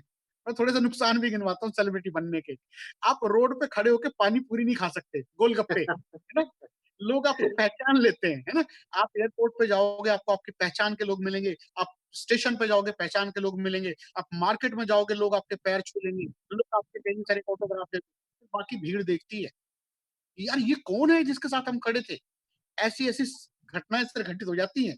कई बार तो एक मैं आपको किस्सा बताता हूँ। अभी लास्ट ईयर की बात है, मुझे इधर ना बिहार में एक जगह पड़ती है जमालपुर। तो मैं पटना तक फ्लाइट से गया, फिर वहाँ से आगे क्योंकि कोई फ्लाइट नहीं थी, तो मेरी ट्रेन थी। तो मैं पटना एयरपोर्ट पे जब उतरा, तो भाई साहब मुझे रिसीव करने के लिए बहुत सारे लोग आए पटना एयरपोर्ट पे ना। तो एक उसमें कोई स्थानीय नेता भी रहे होंगे फ्लाइट में, कोई छोटे-मोटे स्थानीय नेता भी रहे होंगे, हमें पता नहीं था। तो उनको रिसीव करने आए 2 लोग और मुझे बहुत लोग रिसीव करने आए, फूल का बुके दे रहे हैं, मालाएँ डाल रहे हैं। और वो नेता सोच रहा है यार ये कौन आदमी जो तेरे स्टेट में आके और तुझसे ज़्यादा प्रसिद्धि। ये है इंडस्ट्री, इंडस्ट्री की ताकत। Yes. बहुत शानदार फीलिंग होती है सर। अब थोड़ा-सा मैं अचीवमेंट की बात करूँ कि और क्या अचीवमेंट मिली। मैं इस बिज़नेस में जैसे कि मैंने बताया मेरा बचपन से एक सपना था मैं कार में बैठूँगा, है ना? खरीदना सपना नहीं था। मैंने 2014 में यहाँ से अपनी पहली कार वेस्टीज से खरीदी थी, शेवरलेट की बीट। मेरी पहली कार अगर आप मेरी फेसबुक प्रोफाइल पे जाके देखेंगे, तो शेवरलेट की बीट है। वो मेरी ड्रीम कार कभी से नहीं थी, मेरी नीड कार थी, मुझे भागने के लिए चाहिए थी। इसलिए जो आपकी पहली कार हो, वो ड्रीम कार नहीं होती, लेकिन आपकी बहुत मदद करेगी, आपको बहुत बड़ा बनाने में मदद करेगी वो। मेरी दूसरी कार मैंने यहाँ से खरीदी वॉक्सवैगन की एमियो, ये मैंने 2017 में खरीदी थी। और मेरी ड्रीम कार जो मैंने लास्ट ईयर यहाँ से खरीदी है, ऑडी Q3 4 छल्लों वाली कार, 47 लाख। बहुत शानदार अनुभव होता है दोस्त, आज बड़ा प्राउड फील करता हूँ, जब 4 Yes. छल्ले वाली कार में बैठते हैं ना, मतलब आपको लगता है कि यार अपने जीवन में कुछ तो किया है। ये मेरी थोड़ी-सी अचीवमेंट है। अब बात करते हैं चील गाड़ी, बचपन का सपना था ना चील गाड़ी में बैठने का। जब आदमी इस इंडस्ट्री में आता है 2 सपने लेके आता है। पहला वो कार खरीदेगा, दूसरा वो विदेश यात्रा जाएगा। मैं पहली बार वेस्टेज से विदेश यात्रा पे गया 2016 में, जबकि मेरे जो डाउनलाइन थी वो 2014 से ही जाना शुरू हो गए थे। मैं पैसे बचाता था। ये मैं उन लोगों के लिए बता रहा हूँ जो ट्रैवल फंड निकलवा लेते हैं और विदेश यात्रा से बचते हैं। विदेश यात्रा जाओगे आपका बिज़नेस बहुत मल्टीप्लाई होगा। मैं पहली बार गया इंडोनेशिया बाली, 2016 में बाली गए थे हम लोग। तो मुझे ना फ्लाइट में विंडो सीट मिली हुई थी। तो मैंने बाहर झाँक के देखा, बादल थे नीचे ना। तो मैंने सच बताऊँ जीवन में पहली बार बादलों को ऊपर से देखा। मैंने हमेशा ज़मीन से देखे थे नीचे से। पहली बार जब बादलों को ऊपर से देखा बड़ी खुशी महसूस हुई। और जो इंटरनेशनल फ्लाइट्स होती हैं, उसमें एलसीडी जो आपकी अगली सीट है उसके पीछे एलसीडी लगा होता है। तो आप उसमें मूवीज़ देख सकते हो, फ्लाइट का स्टेटस चेक कर सकते हो। तो मैंने देखा हम लोग 40,000 फीट की ऊँचाई पे उड़ रहे थे। बड़ा अच्छा लगा, तो मैंने एयर होस्टेस से कॉफ़ी मँगाई, है ना? एयर होस्टेस कॉफ़ी लाई, तो जैसे ही मेरे पास कॉफ़ी आई ना, तो मैंने अपने कंधे पे हाथ मारा। शाबाश धर्मेंद्र! तो कितना बढ़िया आदमी है यार। तो उनने कमीनों के कहने से छोड़ा नहीं जो तेरा बिज़नेस छुड़वाना चाहते थे। अगर छोड़ देता, तो भाई साहब आज बादलों के ऊपर कॉफ़ी नहीं पी रहा होता, वहीं धरती पे बैठ के कॉफ़ी पी रहा होता। बहुत प्राउड फ़ील किया। मुझे मुझे मैं जितने भी लोगों ने मज़ाक उड़ाया था ना, वो सब भूल गया मैं। और ये मैं आप लोगों से भी कह रहा हूँ दोस्त, जितने भी लोग आज आपका मज़ाक उड़ा रहे हैं ना, आपको ताने देते हैं, सब भूल जाओगे जब मेरे साथ बादलों के ऊपर बैठ के कॉफ़ी पियोगे, है ना? विदेशों में सर जी समुद्र भी देखेंगे ना, तो विदेश का देखेंगे, कम से कम थाईलैंड का देखेंगे, पूरी वाला नहीं देखेंगे। ये तो आपके घर का है ना? तो समुद्र में देखना है तो वो पहाड़ देखने हैं ना, अगर हिल्स देखने हैं, स्विट्ज़रलैंड के देखने हैं, ये सपना बनाना है। तो ये सारी चीज़ें जो मैंने थोड़ी-सी अचीवमेंट ली, अब मैं आपको बताना चाहूँगा और ये आपको शेयर करना चाहूँगा कि जब आपको लोग मना करते हैं, जब लोग आप पे टॉन्टिंग करते हैं, तो ऐसी क्या चीज़ आपको रोक के रखेगी इस बिज़नेस में, जो आपको छोड़ने नहीं देगी? जो मेरे साथ हुआ वही मैं आपसे शेयर करता हूँ। इस बिज़नेस में आपको रोक के रखेगा आपका व्हाय, क्यों करें? क्यों करना चाहिए? तो जितने भी साथी मुझे सुन रहे हैं ना, ये होमवर्क है आपका। इस बिज़नेस को कभी भी कैज़ुअल मत लो। आप अपना व्हाय क्लियर करो, अपनी डायरी खोलना और डायरी में लिखना कि आपके जीने का मकसद क्या है? किस लिए ज़िंदा हो आप? क्या हम केवल इसलिए ज़िंदा हैं क्योंकि अभी तक मरे नहीं हैं? या हमारे जीवन का कुछ मकसद भी है? अपना मकसद ढूँढ लेना आज। और मकसद ढूँढने में मैं आपको बता रहा हूँ क्या करना है, आपको अपनी फैमिली को इन्वॉल्व करना है। अपनी फैमिली को साथ बिठाओ, पूछो उनसे क्या सपने हैं आपके? पूछो पत्नी से क्या ड्रीम है उसके? पूछो अपने बच्चों से क्या ड्रीम है उनके? सर कभी अपने दिल से पूछना, क्या अपनी आपकी पत्नी आपको दुनिया का सबसे बेस्ट हस्बैंड मानती है? क्या आपके बच्चे आपको दुनिया का सबसे बेस्ट फादर मानते हैं? क्या आपके पेरेंट्स आपको दुनिया का सबसे अच्छा बेटा मानते हैं? क्या आप दुनिया का सबसे अच्छा इंसान खुद को मानते हैं? शायद नहीं। और इन सब के पीछे एक छोटा-सा मैटर निकल के करके आता है और वो होता है मनी। मनी, पैसा बहुत बड़ी ज़िम्मेदारी है सर। आपके परिवार की खुशियों के लिए बहुत ज़िम्मेदार कहीं न कहीं पैसा भी है। तो मैं ये कहना चाहूँगा कि अपना व्हाय क्लियर करो, ड्रीम क्लियर करो। आपको किस लिए चाहिए वेस्टीज? क्यों करना है? क्या केवल इसलिए करना है कि मेरे दोस्त ने मुझे बोल दिया? नहीं सर, ये लोगों को जोड़ने का बिज़नेस नहीं है। ये जिंदगी को बदलने का बिजनेस है। आज मेरे जिंदगी 360 चेंज है। मेरे बच्चे प्राउड करते हैं, वो कहते हैं कि हमारे पापा दुनिया के सबसे बेस्ट फादर हैं। मेरी पत्नी प्राउड फील करती है, मेरी माँ मेरे ऊपर प्राउड फील करती है कि मेरा बेटा दुनिया का सबसे अच्छा बेटा है। पता है क्यों? क्योंकि मैंने उनके सपने पूरे किए हैं। और ये सपने जिस दिन दोस्त आप पूरे कर दोगे ना, आपकी फैमिली आपके ऊपर प्राउड फील करेगी। इवन बाहर के लोग भी बोलेंगे, बनना है तो उसके जैसा बनना है। अपना टारगेट क्लियर करो। व्हाय? आप 1 लाख, 2 लाख, 5 लाख जो आपको चाहिए वो लिखो। कार चाहिए, कार लिखो। लेकिन उसमें एक चीज़ ऐड करनी है आज आपको। अपने सपनों में अपनी फैमिली को इन्वॉल्व करो। अपने सपनों में फैमिली, परिवार वालों को लाओ। कैसे? मैं बताता हूँ और इसका फ़ायदा क्या होगा वो बताता हूँ। मैं अपने नेटवर्क में यही चीज़ सिखाता हूँ, इसीलिए आज हिंदुस्तान का सबसे ज़्यादा कामयाब यूथ आप धर्मेंद्र मान के साथ देखते हो। यूथ क्रिएटर कहा जाता है। हाँ जी, जी। मैं आज आपको सीक्रेट बता रहा हूँ। जी सर, सरोज सर कुछ कह रहे हैं आप? मैंने बोला मैं आपको नाम दे दिया youth creator. Sir thank you sir, ये आपका प्यार है। तो अब चीज़ समझिए, हम लोग जब अपने लिए सपने बनाते हैं, तो वहाँ एक छोटी-सी मिस्टेक हमसे हो जाती है। हम लिखते हैं मैं लाख रुपए कमाऊँगा, मैं विदेश यात्रा जाऊँगा, मैं कार खरीदूँगा, है ना? इससे क्या होता है ना, ये सपना हमारा अपना पर्सनल हो गया। तो जब हमें बचपन से कुछ इस तरीके से तैयार किया जाता है कि हमें अपने लिए छोड़ने की आदत है ना, सैक्रिफाइस करने की आदत है। मैं थोड़ा-सा बचपन में आपको लेके जाता हूँ। आप क्रिकेट खेल रहे हो, है ना? आपकी बैटिंग आ गई। छोटा भाई बोला कि भैया मैं खेलूँगा, तो आपने अपनी बैटिंग उसको दे दी। हमें त्याग करने की आदत है, फैमिली के लिए छोड़ देने की आदत है। आपके लिए कोई खिलौना आया, है ना? छोटे भाई ने माँगा, भैया ये मुझे पसंद है, आपने उसको दे दिया, है ना? कोई चीज़ आई, कोई अच्छा पेन आपको मिला, गिफ्ट में मिला, वो सिस्टर ने माँग लिया, आपने सिस्टर के लिए छोड़ दिया। यानी हमें बचपन से अपने लिए छोड़ देने की आदत है। तो हमने सपना बनाया मैं कार लूँगा, है ना? कार खरीदनी है। क्यों? अरे भाई मैं कार में बैठूँगा। लेकिन जब 4 लोग मना करते हैं ना, जब 4 लोग आपकी हँसी उड़ाते हैं, हवा निकल जाती है हमारी। हम कहते हैं छोड़ ना यार, क्या करूँगा कार का, मोटरसाइकिल ले लेता हूँ। क्यों? क्योंकि बचपन से हमें अपने लिए छोड़ने की आदत है। लेकिन अगर इसी सपने में फैमिली इन्वॉल्व हो जाए, तो कैसे चमत्कार होते हैं अभी आप फ़ील करना। उससे पहले एक छोटा-सा एग्ज़ाम्पल देता हूँ। आप जिस कॉलोनी में रहते हो, जिस गाँव में रहते हो, उस गाँव में कोई दबंग टाइप का आदमी है। दबंग बोले तो बाहुबली। और वो आपको, आप निकल के जा रहे हो, आपको टोंटिंग कर देता है, आपको डाँट देता है, आपको आपको आपके साथ कुछ मिसबिहेव कर देता है। बड़ा गुस्सा आता है, लेकिन हम सोचते हैं छोड़ ना यार, कौन इसके मुँह लगेगा यार, ये बाहुबली टाइप का आदमी है ना? छोड़ देते हैं क्योंकि हमारे ऊपर आई है ना, तो हम तो अपने लिए शुरू से ही सहनशील आदमी हैं। लेकिन वही आदमी अगर हमारी फैमिली से बदतमीजी कर जाए भाई साहब, अगर वो हमारे छोटे भाई के चाँटा मार दे या हमारी सिस्टर को कुछ कह दे, तब बात फैमिली पे आ गई। अब किसी हालत में सैक्रिफाइस नहीं होगा क्योंकि फैमिली बीच में इन्वॉल्व हो गई और हम कुछ भी कर गुजरेंगे। मैं सही कह रहा हूँ? यस, इसी परफेक्ट। तरीके से सर जब हम लोग सपना लेते हैं ना कार लूँगा, तो कार इसलिए मत खरीदो क्योंकि कार आपको चलानी है। कार इसलिए खरीदो कि आपकी फैमिली को ज़िंदगी में कभी बस में सफ़र ना करना पड़े। कार इसलिए खरीदो कि आपका परिवार जब कहीं रिश्तेदारी में शादी फंक्शन में जाए और वो कार से जाए और जब आपकी कार रुके और खिड़की खुले, आपके पिताजी निकले बाहर, भाई साहब समाज में क्या इज़्ज़त होगी उनकी, हैं? और वो कितना प्राउड फ़ील करेंगे। कार इसलिए खरीदनी है कि आपकी बगल वाली सीट पे, हैं, आपके पिताजी बैठे और ठंडी-ठंडी हवा चल रही हो ना एसी से, ठंडी-ठंडी हवा उनके कानों पे लग रही हो और वो अपनी मूँछों पे ताव दें और आपकी तरफ देख के बोले, "बेटा प्राउड ऑफ यू।" वो क्षण फ़ील करो, आप top of the world feel करोगे जिस दिन आपके पेरेंट्स आपको बोलेंगे, "प्राउड ऑफ यू।" इस तरह के टारगेट लो, है ना? अपनी सिस्टर को स्कूटी गिफ्ट करनी है, ये टारगेट लो। अपने छोटे भाई को आईफ़ोन गिफ्ट, अपने लिए तो ज़िंदगी भर करोगे। मैंने टारगेट में अपनी फैमिली ली। शुरू में जब मैंने बिज़नेस किया, मार्च में शुरू किया था, अप्रैल, मई, जून, ये 3-4 महीने जो थे मेरे, ये धूप में गुज़रे। जैसे मैंने बताया बाइक पे, मैं धूप में इसलिए घूम पाता था क्योंकि मेरा सपना था कि अगर मैं धूप में घूमूँगा, मेरी फैमिली एसी में सोएगी।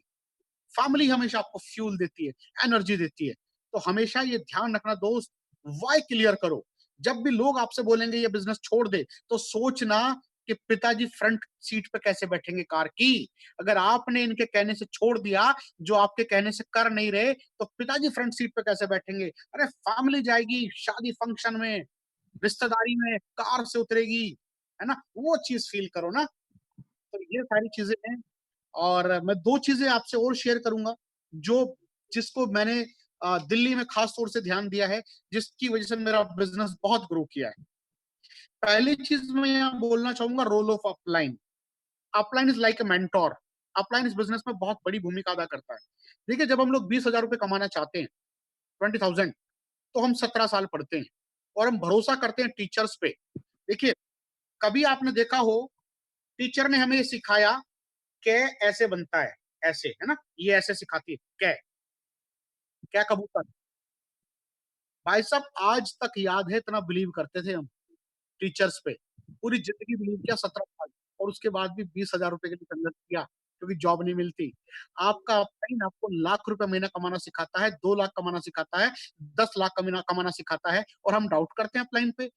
Never ever doubt your upline. आपका अपलाइन हमेशा आपके लिए काम करता है, ये मैं जानता हूँ। आपका अपलाइन बहुत बड़ा रोल प्ले करता है आपकी लाइफ में, बिलीव करना मेरी बात का। और ये ध्यान रखना कि वो ही आदमी आपका अपलाइन होता है क्योंकि वो आपसे पहले कर चुका है। जो 1 लाख कमाना जानता है, वो आपको 1 लाख सिखा सकता है। जो 5 लाख कमाता है, वो आपको 5 लाख कमाना सिखाता है। जो 10 लाख कमाता है, वो आपको 10 लाख कमाना सिखाता है। और जिसके पास रेंज रोवर होना, वही आपको रेंज रोवर लेना सिखा सकता है और जिसके पास बीएमडब्ल्यू हो, वही बीएमडब्ल्यू लेना सिखा सकता है। तो सबमिशन करना ज़रूरी है। अपने अपलाइन के प्रति समर्पित रहना ज़रूरी है।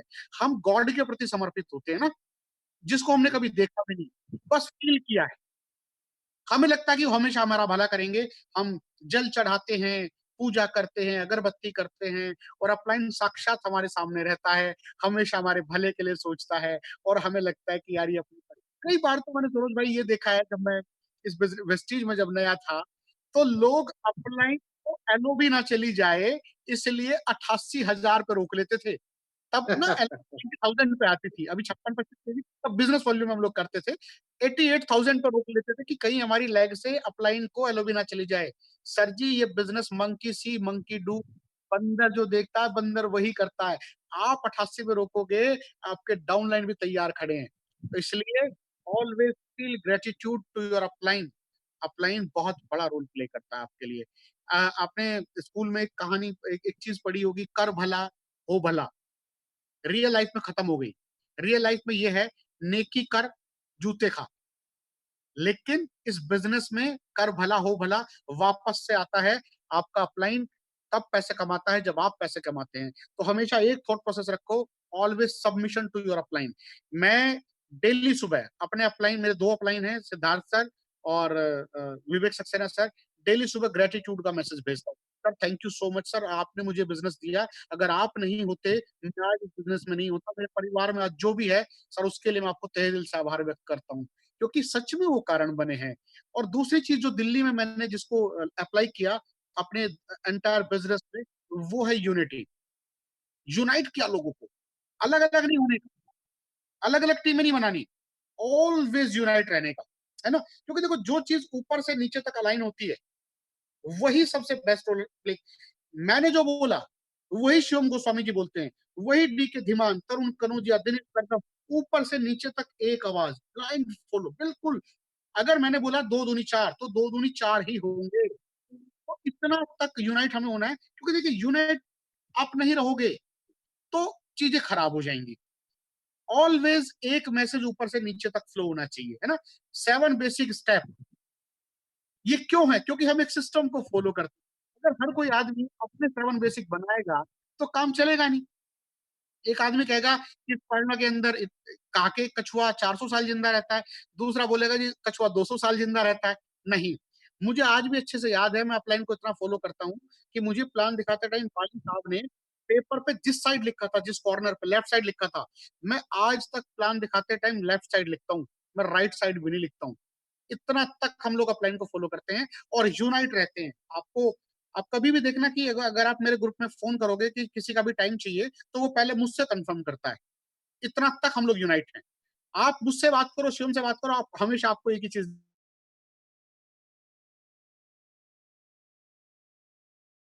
आपके पास सरोजी जैसे अपलाइन है, बहुत डेडिकेटेड है आपके लिए और देखो डेली शाम को आपके लिए ज़ूम अरेंज करना, इंडिया भर से अपलाइन्स बुल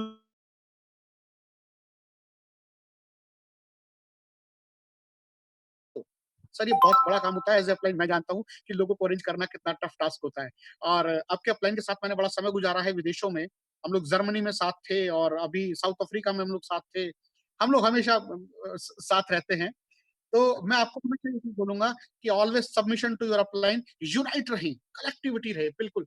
अपलाइन की बातों को फ़ॉलो करें। आपको बहुत-बहुत ग्रोथ मिलेगी और बहुत आशीर्वाद मिलेगा। तो सरोज भाई मैं आपसे इतनी बात करना चाहता था, अगर कोई सवाल आपका हो, तो आप पूछ सकते हैं मुझसे। Yes, yes. Thank you. हाँ, मैं अभी कुछ सवाल पूछूँगा बट उससे पहले मैं आपको थैंक यू सो मच देना चाहता हूँ। जी, इतना शानदार, ज़बरदस्त सेशन रहा और ये पूरे सेशन के अंदर आपने बातों-बातों में इतने अच्छे-अच्छे पॉइंट आपने कहा जो पहले तो how to choose an effective upline के अंदर आपने कितने अच्छे पॉइंट कहा कि इफेक्टिव होना चाहिए, एक्टिव होना चाहिए, ग्रोइंग होना चाहिए, विलिंगनेस होना चाहिए। बहुत अच्छा लगा। और सबसे इम्पोर्टेंट ये जो आपका 12 साल उम्र में आपका जो आप 12 इयर्स थे, आपका फादर का डेथ हुआ, ये बहुत इमोशनल था क्योंकि आप बहुत छोटे थे, पापा आपका चले गए, आपका ज़िम्मेदार बढ़ गया क्योंकि आपका घर में बड़े थे और एक ज़िम्मेदार इंसान डेफ़िनेटली लाइफ़ में बहुत आगे जाते हैं, ये प्रूवन है, जो आपने आज इतने बड़े बना बिकॉज़ आपने 12 साल की उम्र में आपका फैमिली को आपने ज़िम्मेदार लिए थे। और सबसे इम्पोर्टेंट मेरा कुछ 1-2 सवाल रहेगा, ज़्यादा मैं टाइम नहीं लूँगा आपसे। आपने ये जब आप बाकी दूसरे कंपनी में 12 साल कंप्लीट एक्सपीरियंस लिए थे, 2 टांग वाला कंपनी के अंदर, जब वेस्टीज जॉइन किए, तो आपको कुछ शुरुआत में कुछ ऑकवर्ड नहीं लगा कि 2 टांग वाला कंपनी में काम कर रहे थे, फिर यहाँ पे generation plan, complete career plan, शुरुआत में आपको कैसा लग रहा था? सर देखो थोड़ा-सा चैलेंज तो होता है, मैं मानता हूँ कि आप जब मौसम भी चेंज होता है ना, आप गर्मी से सर्दी में जाते हो, तब भी कहीं न कहीं प्रॉब्लम होती है। जब आप जब एक एक लड़की अपने ससुराल जाती है, तब भी प्रॉब्लम होती है क्योंकि कल्चर चेंज होता है।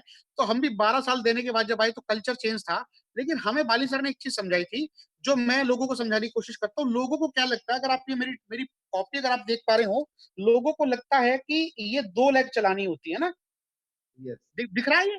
हाँ, हाँ, हाँ। लोगों को लगता है कि ये 2 लेग चलानी होती है, लेकिन सर ये गलतफ़हमी है लोगों की। आपके पास 2 से ज़्यादा लोग होते हैं हमेशा, तो आप क्या करते हो नीचे स्पॉन्सर करते हो, ये ऐसे स्पॉन्सर करते हो, ऐसे स्पॉन्सर करते हो। तो इनके बीच में लोग तो और भी हो सकते हैं ऐसे, लेकिन ये हमेशा आप ही को अपलाइन मानेगा, ये भी हमेशा आप ही को अपलाइन मानेगा, ये भी हमेशा आपको अपलाइन मानेगा, ये भी हमेशा आपको अपलाइन मानेगा। तो आपने ये 2, 4, 6 लोगों को स्पॉन्सर कर दिया, तो ये 6 आपको अपलाइन मानेंगे। हमेशा इनकी मीटिंगें, इनके सेमिनार, इनकी होम मीटिंग्स, इनकी क्वेश्चन हैंडलिंग, ऑब्जेक्शन सब आप ही को तो करना है। तो हुँ, जब आप 6 लोगों को 2 लेगों में चला रहे हो, तो इन 6 लोगों को ऐसे क्यों नहीं कर लेते डायरेक्ट? यस। सर कोई फ़र्क नहीं होता। कभी भी। और एक ये चीज़ ध्यान रखना सर, जनरेशन प्लान सबसे ज़्यादा पैसा देता है। हाँ, हमेशा सबसे ज़्यादा स्टेबिलिटी है। और वेस्टेज को चूज़ करने से पहले सर मैंने बहुत जाँच-पड़ताल की है साहब, 4 महीने लगाए हैं। वो 4 महीने देखिए मैंने क्या चीज़ देखा, मुझे क्या चीज़ समझ में आई, कंपनी का मैनेजमेंट कितना विज़नरी है। बाली साहब जिस दिन से हिंदुस्तान में डायरेक्ट सेलिंग आई है 1996 से, डायरेक्ट टच में है। पीछे से नहीं है, डायरेक्ट टच में है। और आज हिंदुस्तान के जो बड़े-बड़े लीडर हैं ना सर जी, जो करोड़ों रुपए महीने का चेक लेते हैं, बाली साहब ने उँगली पकड़ के चलना सिखाया है। तो इतना तजुर्बा, ये क्रिएटर ऑफ लीडर्स हैं। इन्होंने लीडर्स को क्रिएट किया है, तो ब्लाइंड फेथ कर सकते थे, आँख मीच करके कि ये जहाँ खड़े हो गए ना, लाइन वहीं से शुरू होती है। ये कालिया मूवी का डायलॉग है, हम खड़े होते हैं, लाइन वहाँ से शुरू होती है। तो बाली साहब जहाँ खड़े होते हैं, लीडरशिप वहाँ से शुरू होती है, 1996 से। उसके बाद कंपनी का इंफ्रास्ट्रक्चर कैसा है?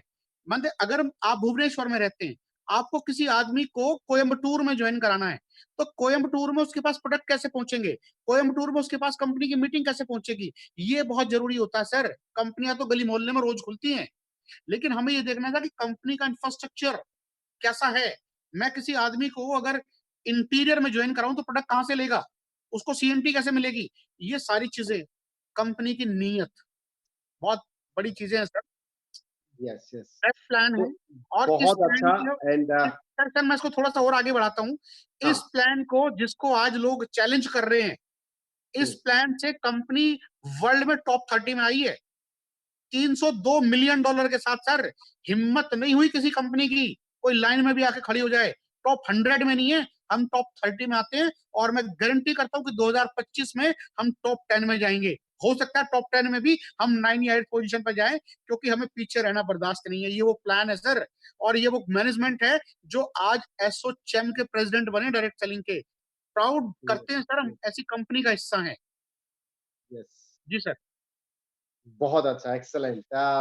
दूसरा, आपने अभी जस्ट आपने लगभग कितना साल हुआ? 2000 आपने 14 12 में जॉइन किया वेस्टीज को, 8 साल। लगभग 8 साल। 8 साल के अंदर अभी 500 से ज़्यादा लोग आपका टीम में 1 लाख ऊपर इनकम कर रहे हैं जी, और 30 प्लस लोग आज प्रीमियम कार ड्राइव कर रहे हैं। जी, सो ये एक छोटा बात नहीं है। ये मैं बोलता हूँ कि हमने फाइनेंस मिनिस्टर ना हो के भी आज लोगों को फाइनेंस का आज़ादी देते हैं। हेल्थ मिनिस्टर नहीं है, फिर भी लोगों को हेल्दी रखते हैं। हम कानून मिनिस्टर नहीं है, फिर लोगों को हम हमारा जो भी वेस्टीजियन हमारा बंदे को हम कानून सिखा देते हैं। हम कानून मिनिस्टर नहीं है, फिर भी लोगों को कानून सही गलत हम लोगों को हमारा बच्चे बच्चे जैसे हम लोगों को प्यार करते हैं, लोगों को सिखाते हैं एक-एक चीज़। जी। सो ये सारे चीज़ करके आपने आज बहुत अच्छा एक पूरे हिंदुस्तान में, ना ही हिंदुस्तान अभी आउट ऑफ कंट्री में आपका नेटवर्क पहुँच गया है। सो अब बहुत अच्छा चीज़ आज आपने बहुत अच्छा चीज़ कहा कि हू स्टॉप्स यू? कौन-सा चीज़ आपको रोक रहा है? सो वो उसका बारे में आपने बताया, आपका व्हाय जब आपका क्लियर नहीं है, तो वही चीज़ आपको रोक देगा। जो व्हाई का अंदर दूसरा पॉइंट में आपने बहुत अच्छा कहा, your dream should be involve with your family, यानी कि आपका सपना आपका फैमिली का साथ इन्वॉल्व होना चाहिए, जो पहली बार आज मैंने आपसे सुना और सीखा और लिख दिया भी। अभी देखिए मैं लिखा हर एक पॉइंट, यानी कि आज से इससे पहले हम लोग एक चीज़ हम लोग नहीं कर रहे थे, तो आज की बात हम इसको कंटिन्यू करेंगे कि ज जिस दिन हमने क्या कर रहे थे, गाड़ी मैं ड्राइव करूँगा, पैसा लाऊँगा तो मैं एन्जॉय करूँगा, फॉरेन मैं जाऊँगा। हमने ऐसे कभी नहीं बोला था कि मैं पहला फॉरेन ट्रिप जब होगा ना, मैं आपको भेजूँगा, बाद में मैं जाऊँगा। जो गाड़ी लाऊँगा ये आपका नाम पे गाड़ी होगा, आप ये गाड़ी ड्राइव करेंगे, ये कंप्लीटली गाड़ी आपका। जब ये चीज़ हम बोल देते हैं इससे पहले, तो हमारा घरवाले भी हम लोगों का थोड़ा-सा हम इंस्पायर कर देते हैं। तो इससे पहले ये नहीं हो रहा था, बहुत अच्छा आज आपको आपने हमको एक टेक्निक बताया। सो मेरा सवाल ये है, जो यूनाइटेड बात अभी आपने बोला, थोड़ा उसका ऊपर मैं बताऊँगा। यूनाइटेड का पावर क्या है? इसका आप थोड़ा मेरे को बताएँगे कि यूनाइट होके काम करने से क्या ग्रो करेंगे या डिवाइडेड होके करने से नहीं होगा क्या? सर देखो, यहाँ एक बहुत बड़ी चीज़ है। कभी भी जब आप किसी को छोटी आग दिखाओगे, तो वो इम्पैक्ट नहीं डालती, हमेशा बड़ी आग इम्पैक्ट डालती है ना? आप किसी को देखो, सपोज़ करो कि आप एक इवेंट कर रहे हो कहीं पर, आपने दिल्ली में शुरू किया, दिल्ली छोड़ो, इस चलो मैं दिल्ली से बताता हूँ।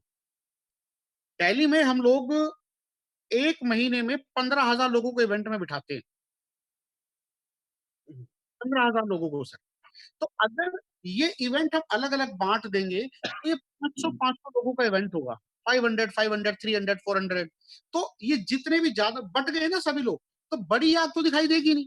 अब जब भी कोई गेस्ट आता है ना? तो ऐसे समझो कि सपोज़ करो आपका एक स्टेशन उड़ीसा में, सर एक स्टेशन बताओ अपना पर्सनल, एक स्टेशन कोई, भद्रक। जैसे भद्रक एक जगह हुई, तो भद्रक में आप कुछ वहाँ पर 4 लीडर हो गए, है ना? वहाँ भद्रक में 4 क्राउन डायरेक्टर हैं। तो मैं ये कहता हूँ कि उन 4 क्राउन डायरेक्टर को एक सेमिनार करना चाहिए, और अगर चारों के 200-200 लोग भी बैठते हैं, तो 800 लोग बैठेंगे। 800 लोग जब बैठेंगे तो वो एक बड़ी स्ट्रेंथ दिखाई देगी, और स्टेज पे 4 क्राउन होंगे, 8 डायमंड होंगे और दुनिया भर के गोल्ड डायरेक्टर होंगे। तो एक टेस्टिमनी लोगों को हमेशा ज़्यादा मिलेगी, आप ज़्यादा डिलीवर करोगे। और इसी को आप अलग कर दो, वो चारों क्राउन अपनी अलग-अलग मीटिंग करें, 200-200 लोगों के साथ करें, सर वो सीएमटी लगेगी, वो सेमिनार लगेगा ही नहीं। ना उसमें टेस्टिमनी दिखाई देगी, छोटी टेस्टिमनी दिखाई देगी। तो इसलिए जब आप यूनाइट होकर के करते हो ना, देखो जैसे कंपनी का अवार्ड फंक्शन होता है, तो वहाँ सारी लीडरशिप आती है, अलग-अलग ग्रुप से आते हैं, तो जितने भी गेस्ट आएँगे वो कंपनी का विज़न बड़ा देखते हैं। तो इसी तरीके से अगर आपको बहुत बड़ा काम करना है ना, तो आप हमेशा यूनाइट होकर के और एक बड़ी स्ट्रेंथ के साथ काम करो। इसको मैं ऐसे समझाता हूँ, कि सपोज़ करो आपने देखा होगा कोई फ्रूट बेच रहा है, कोई बंदा कहीं पे फ्रूट बेच रहा है, केले बेच रहा है, उसकी दुकान अलग है। लेकिन अगर वहीं पर 20 दुकानें हैं, तो वो स्ट्रेंथ दिखाई देती है, वो एक मार्केट लगती है ऑलवेज़। तो जब भी आप इवेंट कोई करो, तो इवेंट में पूरी ताकत झोंकोगे। ये मत सोचो कि ये मेरा है, ये सर मेरा-मेरा करके जो है ना, लोग नौकरियों में करते हैं। मेरा मेरा करते हैं सर, ये तो बिज़नेस वो है जहाँ आप लोगों का हाथ पकड़ के सर मेरे पास किसी भी ग्रुप से कोई कॉल आ जाए, कभी भी कोई किसी भी ग्रुप से कॉल आ जाए, मैं कभी ये नहीं पूछता कि आपका अपलाइन कौन है या आप अपने अपलाइन ये तो पूछूँगा कि क्राउन डायरेक्टर कौन है, ताकि कोई चीज़ें मिसकम्युनिकेशन ना हो, लेकिन हमेशा हेल्प करता हूँ। तो इसी तरीके से सर यूनिटी बहुत बड़ी चीज़ है। हम लोग जब जब दिल्ली में प्रोग्राम करते हैं, तो मैं, शिवम ये सारे जब हम लोग 30 luxury car achiever sir stage पे दिखाई देंगे, तो फिर तो देखो धड़कन तो रुक ही जाएगी ना लोगों की। यस, तो यस, यस। हमेशा यूनिटी में पावर है, ये तो हम लोग बचपन से सुनते आ रहे हैं और इस बिज़नेस में खास तौर से। जब आप बड़ी आँख दिखाओगे, जब आप बड़े बैनर के नीचे रहोगे, तो हमेशा आप सक्सेसफुल रहोगे। एक्सीलेंट, बहुत अच्छा। और आप जब 2012 में जॉइन किए थे तब भी जब सेमिनार होता था प्यारालाल भवन में, तब लगभग 1500 2000 लोगों को लेके सिद्धार्थ सर प्रोग्राम सेमिनार कर रहे थे। बाद में तो अभी इतना बड़ा हो गया कि एक-एक लीडर का 2000 का स्ट्रेंथ बैठने लगे। बट बिल्कुल। सिद्धार्थ सर तब अकेले कर रहे थे, डेढ़ 2000 लोगों का। जब कोई मैं भी आता था वहाँ पे सेमिनार करने के लिए, यानी कि मज़ा आता था 2000 लोगों का सामने एक सेमिनार करने के लिए। और इतने सारे टेस्टिमोनियल के लिए तो 1 घंटा लग जाता था, केवल आएँगे, जाएँगे। तो जो नया लोग आते थे वो एक ही सेमिनार के अंदर उनका कंक्रीटली माइंडसेट हो जाता था, यार डन, आज की बात मेरे को करना ही करना है। अगर वही सेमिनार अगर 200 लोगों को करते, तो 200 लोगों को छोटा-सा हॉल में छोटी-सी मीटिंग, वो कम लीडर वो इतना इम्पैक्ट नहीं पड़ता जो बड़ा लीडर का साथ किया। एग्ज़ैक्टली, सर बहुत अच्छा। मैं इसको सर इस तरीके से कहता हूँ कि जब हाँ, हम लोग समुद्र देखते हैं, सी, तो वो एक विशाल दिखाई देता बड़ी, है ना? हम हमें लगता है हमें पावर फील होती है। लेकिन उसी समुद्र में से आप एक बाल्टी पानी भर लो और आप किसी को दिखाओ कि ये समुद्र है, तो हुँ, फिर वो कहाँ इम्पैक्ट डालेगा? और अगर मैं बात करूँ सर दिल्ली में, हमारी जो सीएनटी होती है सर, सीएनटी में 1500 लोग होते हैं, 1500 लोग। एक अच्छा, सीएम होते हैं एवरी संडे। मतलब हमारे पास जगह नहीं होती सर, तो उससे क्या होता है ना गेस्ट पे भी इम्पैक्ट पड़ता है। गेस्ट को भी लगता है कि भाई बहुत बड़ी चीज़ें यहाँ पर हो रही हैं। तो वो छोटी-छोटी, छोटी-छोटी करने की बजाय आप हमेशा एक बड़ा इवेंट करो। बड़ा इवेंट ऑलवेज़ ऑलवेज़ ज़्यादा रिज़ल्ट देगा, आप कभी भी देखना। राइट। बहुत अच्छा, एक्सीलेंट। और ये मेरा आखिरी सवाल है क्योंकि आपका प्रेशियस टाइम ऑलरेडी 1 घंटा हमारे लिए दिया। Thank you so much. आखिरी सवाल ये है कि मैंने अभी कुछ महीना पहले 2-4 महीना पहले दिल्ली आया था, मेरा जो मीटिंग था और हमने ऑफ़िस में मिले थे, वो कॉफ़ी शॉप का पास। और मैंने उस दिन पहली बार देखा आपका 2 बेटे, पूरे लगभग 6-6 फीट हाइट आपका 2-2 बेटे। मैंने जी। जब आपने बताया मेरे दोस्त बेटा है, तो मैंने ताज्जुब हो गया, 6 फीट ऊपर हाइट है आपका 2-2 बेटे। तो मैं देख के ताज्जुब हो गया, धर्मेंद्र जी को नहीं लग रहा है उनका बेटे इतने बड़े होंगे। उम्र ज़्यादा नहीं है बेटे का, बट अट्टा-कट्टा 2 बेटे थे। सो आज जो 2 बेटे भी वेस्टीज आपका साथ कर रहे हैं जी, और आपने फैमिली को इन्वॉल्व कर दिया। सो जी। आज लगभग अब अभी मेरे टीम में अभी लोग ये इतने बड़े साइक्लोन की वजह से भी लगभग साढ़े 570 लोग अभी यहाँ पे आपको सुन रहे हैं। नहीं तो ऐसे ही 800-900 लोग हो जाते हैं। आज साइक्लोन की वजह से आप काफ़ी अभी हवा चल रहा है, फिर भी। सो लगभग अप्रॉक्सिमेटली 550 लोग यहाँ पे सुन रहे हैं आपको। सो मेरे को ये जानना चाहिए या आप मेरे टीम को बताइए, कुछ लोग यहाँ पे होते हैं जो खुद करते हैं, उनका छोटे भाई को इन्वॉल्व नहीं करते हैं या उनका हस्बैंड करता है, वाइफ इन्वॉल्व नहीं होते, वाइफ करते हैं, हस्बैंड इन्वॉल्व नहीं होते या पापा करते हैं एट द एज ऑफ 55-60 उनका बेटा 25-30 साल का बेटा पबजी खेल रहा है, टीवी सीरियल देख रहा है। सो ऐसे जो कर रहे हैं, उनके लिए आप क्या कहेंगे? सर देखिए यहाँ मैं एक चीज़ बोलूँगा ये बिलीफ सिस्टम कम है। लोगों का जो बिलीफ लेवल है ना वो कम है। लोग बिज़नेस कर ज़रूर रहे हैं लेकिन 100% बिलीफ के साथ नहीं कर रहे। मैं यहाँ थोड़ा-सा सर अपने बारे में बताना चाहूँगा कि जब मैं इस इंडस्ट्री में आया था, तो सैक्रिफाइस बहुत किया है। मैंने देखिए सर लोगों की बड़ी चाह होती है कि जब उनका बेटा फर्स्ट स्टेप उठाए, तो वो उसको देखे। जब पहली बार पापा बोले तो वो सुने। सर मैंने ये कभी नहीं सुना। मैंने कभी अपने बच्चों को चलते नहीं देखा। क्यों? क्योंकि मैं फील्ड में होता था। लेकिन यस, आज मैं बहुत प्राउड फील करता हूँ सर, कि आज मैंने अपने बच्चों के लिए इस इंडस्ट्री को एज़ अ करियर चुना है। मेरा बेटा इंजीनियर है, वो बीटेक कर रहा है, फाइनल ईयर में है सिविल इंजीनियर। 1 साल के बाद वो इंजीनियर बन जाएगा, उसको सैलरी मिलेगी ₹20,000। पिछले अच्छा, सवा साल से सैटरडे संडे मेरे साथ काम करता है। सर मैं क्या समझता हूँ कि आज यूथ के अंदर पावर है। मेरे पास वेस्टीज की सबसे बड़ी जो यूथ लीडरशिप है वो मेरे पास है। तो यस, क्या केवल दूसरों के बच्चों से ही कराऊँगा? अगर मेरे पास 100% है तो मैं सबसे पहले अपने बच्चों से कराऊँगा। तो सैटरडे संडे सर मैं जानता था छुट्टी होती है बीटेक में, सैटरडे संडे कॉलेज छुट्टी होती है, तो मैं उसे अपने साथ इवेंट्स में ले जाना शुरू किया और उसको ये चीज़ समझ आई कि उन्होंने वहाँ देखा डीसी राजपूत जी को, है ना? कि 67 की एज में ये पढ़े लिख के नहीं है, 5 लाख कमाते हैं। उसको ये समझ आया कि 5 लाख का अगर हम साल का पैकेज देके 60 लाख, उसका कोई भी सीनियर जो उससे पहले पास आउट हुआ है, किसी को 60 लाख रुपए नहीं मिलते। तो उसको ये चीज़ समझ में आई। अच्छा फिर देखा शिवम गोस्वामी को, कि भैया तो इतना पैसा कमा रहे हैं, है ना? और यंग एज में सर पैसा कमाना बड़ी चीज़ नहीं है, यंग एज में पैसा कमाना बड़ी चीज़ है। तो यस, बेटे ने करना शुरू किया और आज वो गोल्ड डायरेक्टर है ना? तो 1 साल बाद जब जॉब अगर लग मैं कराऊँगा नहीं जॉब, लेकिन अगर वो जॉब करे तो 20,000 मिलेंगे, अभी 50,000 आते हैं पार्ट टाइम।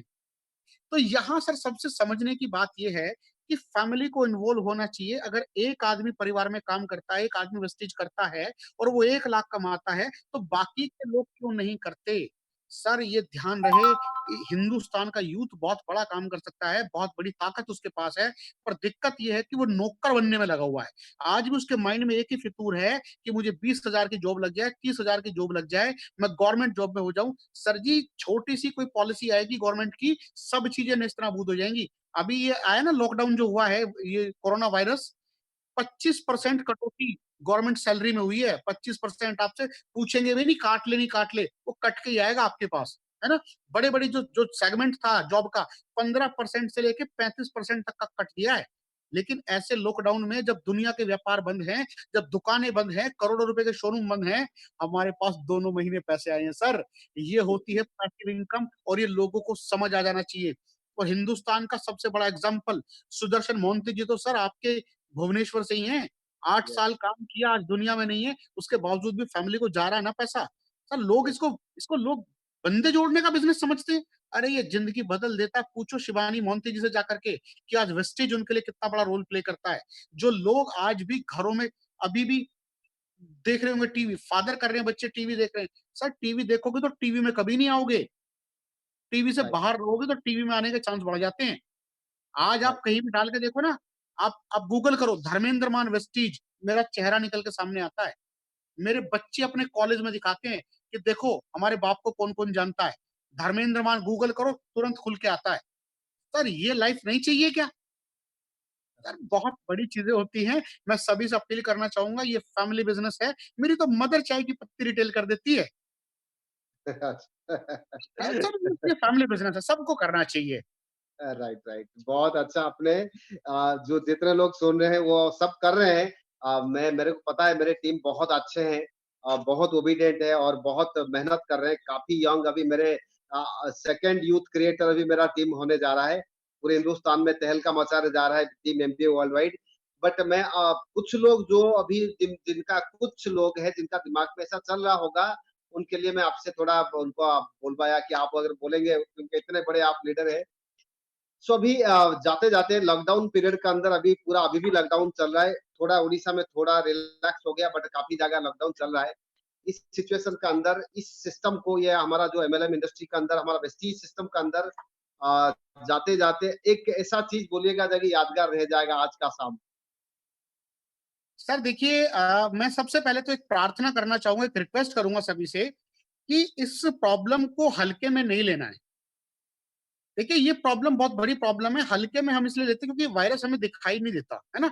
ये बहुत बड़ी प्रॉब्लम है, लॉकडाउन में बेशक रिलैक्सेशन मिल जाए, लेकिन घरों से बाहर सेफ्टी के साथ निकले क्योंकि केसेज़ आज 1 लाख क्रॉस हो गए हैं, है ना? दिल्ली में भी थोड़ी छूट मिली है, लेकिन ये खतरनाक है। देखिए, आप चीज़ समझिएगा, इससे इकोनॉमी बहुत बुरे तरीके से प्रभावित होने वाली है।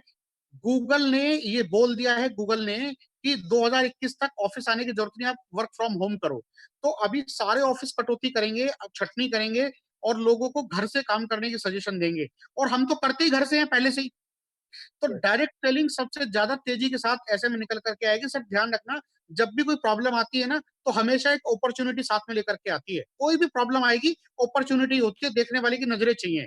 2 साल पहले नोटबंदी हुई थी, डिमोनेटाइजेशन, है ना? बड़ी प्रॉब्लम का टाइम था, लेकिन फ़ोन पे बड़ा हो गया। फ़ोन पे ने उसमें अपॉर्च्युनिटी ढूँढी, फ़ोन पे, पेटीएम ये दोनों बड़े हो गए। आज यस, लॉकडाउन में सर सच बता रहा हूँ व्यापार करने का सिनेरियो चेंज हो जाएगा, बदल जाएगा सिनेरियो। लोग डायरेक्ट सेलिंग को इतना ज़्यादा बढ़ावा देंगे और दूसरा रिसेशन आने वाला, मंदी आएगी, लोगों के पास पैसे कम हो जाएँगे।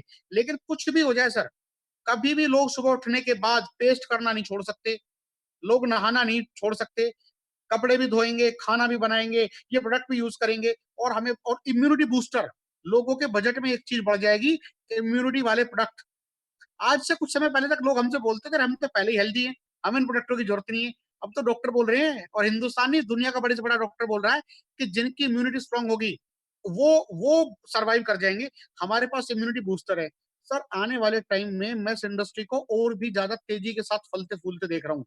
लेकिन ये तेज़ उनका चलेगा जो घरों से निकल कर के या जो एक्टिव रहेंगे। घरों से निकलने की बात नहीं है, जो एक्टिव रहेंगे, जैसे आज आप कोशिश कर रहे हो, तो जो एक्टिव रहेंगे उनका नेटवर्क ज़्यादा बढ़ेगा और वो आने वाले टाइम के मिलियनियर बनेंगे सर। ये लॉकडाउन लोगों को नया बंदा बना के जाएगा।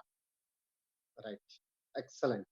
सर, बहुत अच्छा, एक्सीलेंट, एक्सीलेंट है धर्मेंद्र जी। आज आपने तो पूरा रंग लगा दिया, आज पूरा आग लगा दिया। इतने अच्छे आपने पूरे सेशन रहा। सो आपका प्रीशियस टाइम के लिए मैं आपको आभारी हूँ। Thank you so much. Thank you so much, और thank to you sir, thank you. और एक बात है, मेरे पूरे टीम की तरफ से, टीम एमबीए वर्ल्ड वाइड की तरफ से मैं प्रे करता हूँ आपके लिए कि आप अभी ये